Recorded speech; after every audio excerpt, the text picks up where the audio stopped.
Well, let's plan for a windy and sunny and warm day tomorrow. You know, mid-morning, a cold front is going to be knocking on our door. Notice the wind direction pulling out of the southwest. Those winds are going to get very gusty late in the morning, right through lunchtime, and they will be warm winds out of the southwest right before the cold front passes.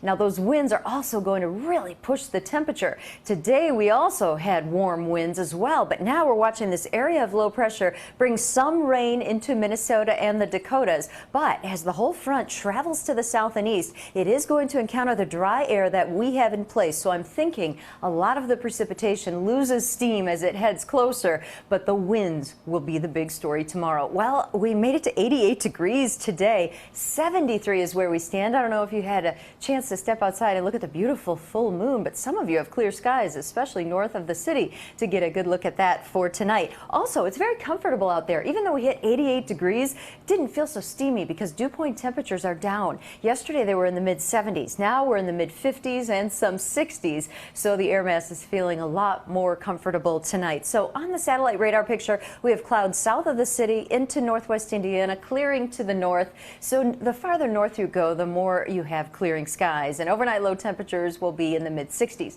Now during the day tomorrow, we're going to pick up those winds, especially in the middle of the day, and that is going to push that temperature well into the 80s. So as we track this front, it gets closer. I would say if we had a stray shower chance, it would be between 1 p.m. and 3 p.m. Then the front crosses, dry northwesterly winds take over, and those keep gusting, creating some high waves along the Indiana shorelines. Look at the wind gust tracker. So still southwesterly at 10 a.m., and then the winds start turning. Look at the arrows coming out of the northwest at 3 o'clock, and those will continue throughout the day. So the high wave action is going to be a big issue tomorrow night and into the daytime hours on Friday for the Indiana shorelines, where we do have a beach hazards forecast in effect just because of those high waves and high winds. So 80 degrees on Friday, and as we step into your long holiday weekend, it looks like we're going to be holding into the 80s. And Brad and Erica, it looks like our next chance for any real rain comes Sunday afternoon.